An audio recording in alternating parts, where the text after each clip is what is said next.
વાત કરીએ ને તો ઘણા બધા જે ગ્રંથો છે ને એને ઘણી બધી પ્રક્રિયામાંથી પસાર થવું પડ્યું છે. જેમ કે વિષ્ણુ ભગવાનની નાભીમાંથી કમળમાંથી બ્રહ્માજી અને બ્રહ્માજીના મુખમાંથી આપણને બધા વેદો મળ્યા છે. ગીતાજીને આ પ્રક્રિયામાંથી પસાર નથી થવું પડ્યું. એવા સચ્ચિદાનંદ સ્વરૂપ શ્રી નારાયણ ભગવાનના મુખેથી જે ગીતાજી આપણને મળેલા છે તેની જન્મ જયંતિની આપ સર્વેને શ્રી બ્રહ્મ યુવા સંગઠન જે કરતા હતા છે સર્વેને શુભકામના. મને ગીતાબેને કીધું હતું કે તમે બોલજો એટલે આપણો તો બ્રહ્મ દેવતા છે, આપણા જીભમાં તો વાસ છે, આપણે નહીં બોલીએ તો કોણ બોલશે. અધ્યાય બીજાનો 70મો શ્લોક મેં મારી રીતે વિવરણ કરેલું છે. અઘરો શ્લોક છે, બાળકો ખાસ જોજો. હું તમને બંને 3 રીતે સમજાવીશ જેથી તમારા મગજમાં સમજી જાય. એનો શ્લોક સંસ્કૃતમાં એમ છે કે આપુર્યા માણમ ચલમ પ્રતિષ્ઠમ સમુદ્રમાપ પ્રવશંતિ યદ્વત તદ્વત કામા પ્રવશંતિ સર્વે શાંતિમાપ્નોતિ ન કામ કામી. આ બોલી એટલે પેલા તો આપણને કઈ ખબર પડે નહીં, પણ આ શ્લોકમાં એટલું જ કહેવા માંગે કે જેવી રીતે નદીઓ છે ને 3 અર્થ મારે કરવા છે. પેલો તો આ શ્લોકનો અર્થ શું થાય એ જ કેવો છે કે નદીઓ છે એ સમુદ્રમાં મળી જાય છે કોઈ જાતનો કાંઈ અવાજ કર્યા વગર. જેવી રીતે જે સાધુ પુરુષો છે, જે સત્પુરુષો છે, એમણે બધા ભોગો છે એ એનામાં વિલીન કરેલા છે. આ એનો એક સ્થૂળ ભાવ છે. પણ મારે ગીતાબેન ડોક્ટર મહાદેવ પ્રસાદ મહેતા આપે એની કથા કરેલી છે. મને એટલે મારાથી ન રહેવાનું, કારણ કે દરેક શ્લોકના 3 અર્થ કરતા.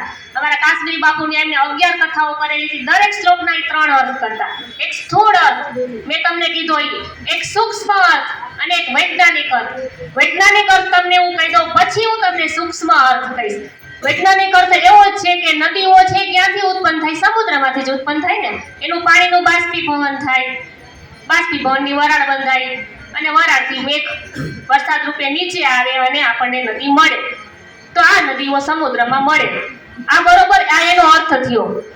પણ એનો સૂક્ષ્મ આ વૈજ્ઞાનિક અર્થ થયો કે આ રીતના બધી પ્રક્રિયાઓ થાય છે. પણ મારે એનો હવે સૂક્ષ્મ અર્થ કેવો છે કે જે ઈ આખી તત્વજ્ઞાનની જ વાતો છે, બધાને પાચન નથી થતી. બહુ મારા મહાદેવભાઈ મને એની બહુ ગમે છે. ગીતાબેને કર્યું હતું ને એનું, ત્યારે આપણને એમ થાય કે આટલા સરસ વિદ્વાન આપણને મળેલા છે. સમજવા જેવો એનો અર્થ છે. નદી છે ને ઈ વર્તમાનનું સ્વરૂપ છે. ગીતાજી આપણને એક જ વસ્તુ કહે છે, કર્મ કરો, કર્મ કરો. રમે છે, જાય છે, નાચે છે, ગાય છે, આ બધું શું છે? કર્મ કરો. તો નદી તમે જો ખાલી વિચારશો ને તો એમ જ થાય કે વહેતી જાય છે, એ કર્મ કરે છે. આ એનો કર્મ પ્રધાન આ એનો સિદ્ધાંત છે. એના નદીના કાંઠા ઉપર જેટલી સંસ્કૃતિઓ આપણે જોઈ છે, બધી સિંધુ સંસ્કૃતિથી માંડી બધી સંસ્કૃતિઓ નદી કિનારે વિકસી છે.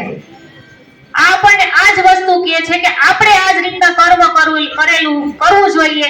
આપણો જન્મ થયો છે આ જ રીતના નદીની જેમ વહેતા અને છેલ્લે જેમ સમુદ્રને મળે છે એમ આપણે આપણા ઈશ્વરમાં વિલીન થઈ જવાનું છે. અહમ બ્રહ્માસ્મિ. આપણે ક્યાંથી આવેલા છીએ? પરમાત્માના જ અંશ છે. તો આ નદીના સ્વરૂપે આ શ્લોક આપણને ગીતાજીમાં આ વસ્તુ કહેવા માંગે છે કે આપણે કોઈ સામાન્ય નથી, આપણે ઈશ્વરના અંશ છીએ. અને બીજું એને ઉદાહરણ એ આપેલું છે કે જે સાધુ પુરુષો છે એ બધા ભોગો, કામ, ક્રોધ, લોભ, મોહ, એ બધા એ સાધુ પુરુષોમાં વિલીન થઈ જાય છે. આનું એક જ ઉદાહરણ કૃષ્ણ ભગવાને ગોકુળ છોડ્યું, મથુરા છોડ્યું, વૃંદાવન, દ્વારિકા બધું છોડી દીધું. ક્યાંય આસક્તિ રાખેલી હતી? આપણે એની જેમ આપણું કર્મ થાય છોડી અને છેલ્લે આપણે પણ વિલીન થઈ જવાનું છે. અને એ જ વ્યક્તિ શાંતિને અને સંતોષને પામે છે. અસ્તુ. જય ગીતાજીની આપ સર્વેને ખૂબ ખૂબ શુભકામના.